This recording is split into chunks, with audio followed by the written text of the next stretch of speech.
Sir, special intensive revision हा शब्द मागील काही दिवसांपासून तुम्ही ऐकत असाल. हा सरची भानगड काय, ही प्रक्रिया काय, बिहार निवडणुकीपूर्वी केंद्रीय निवडणूक आयोगानं लागू केलेली ही प्रणाली काय आणि या प्रक्रियेतून बिहारमधील किती मतदार वगळले आहेत, विरोधकांना याचा फायदा काय होणार, हेच आपण या व्हिडिओमध्ये पाहणार आहोत. नमस्कार, मी स्वानंद. तुम्ही पाहतात मुंबईत.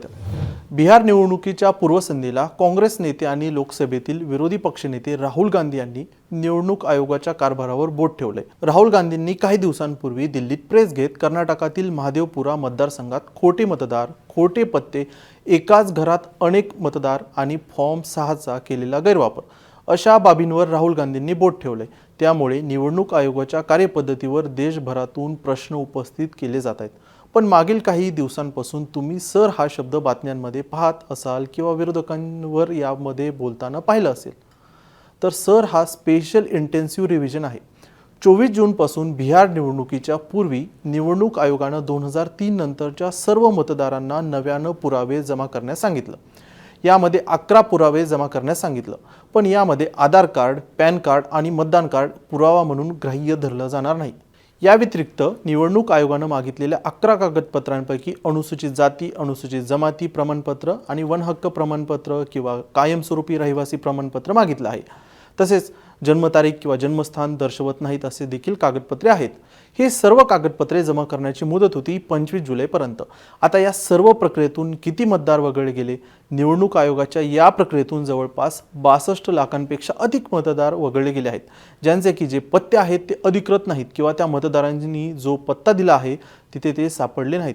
तसेच मृत किंवा स्थलांतरित किंवा अन्य विसंगतीमुळे ते वगळले गेले असल्याची शक्यता आहे. आता या मुद्द्यांवरून राहुल गांधींसह विरोधकांनी दावा केला आहे की सर ही निवडणूक आयोगाची प्रक्रिया मतदानाचा अधिकार हिरावून घेणारी आहे. शेतकरी, कष्टकरी, मजूर वर्गास मतदान प्रक्रियेतून दूर ठेवण्याचा हा डाव आहे असं विरोधी पक्षांचं म्हणणं आहे. तसेच काँग्रेसनं वोट चोर गद्दी छोड ही रॅली करत निषेध व्यक्त केलाय. पण ज्या मतदारांचं सर प्रक्रियेतून नाव वगळलं आहे त्यांचं पुढे काय होणार?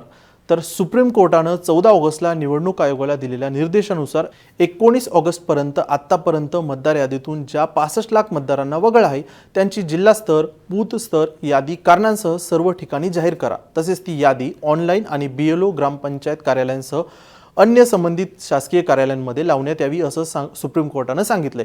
आता ही यादी मतदारांना त्यांचा इपिक क्रमांक पाहून मतदार यादीत आहेत की नाही हे देखील पाहता यावं अशी असावी असं स्पष्ट निर्देश कोर्टाने दिले आहेत. तसेच जे मतदार आक्षेप असलेले नाव वगळण्यासाठी आधार कार्ड किंवा इपिक क्रमांकाच्या मदतीने निवडणूक आयोगाकडे दावा करू शकतात असं देखील कोर्टानं सांगितलंय. हा सर्व अहवाल निवडणूक आयोगाला येत्या 22 ऑगस्टपर्यंत कोर्टात सादर करायचा आहे. निवडणूक आयोगाने सर या प्रक्रियेत तयार केलेली सर्व माहिती सर्व राजकीय पक्षांना दिली होती, पण ती आता सार्वजनिक केली नव्हती. ती आता करणार जाणार असल्याचं देखील निवडणूक आयोगानं म्हटलंय. आता या सर्व प्रक्रियेवर राजकीय पडसाद उमटले आहेत.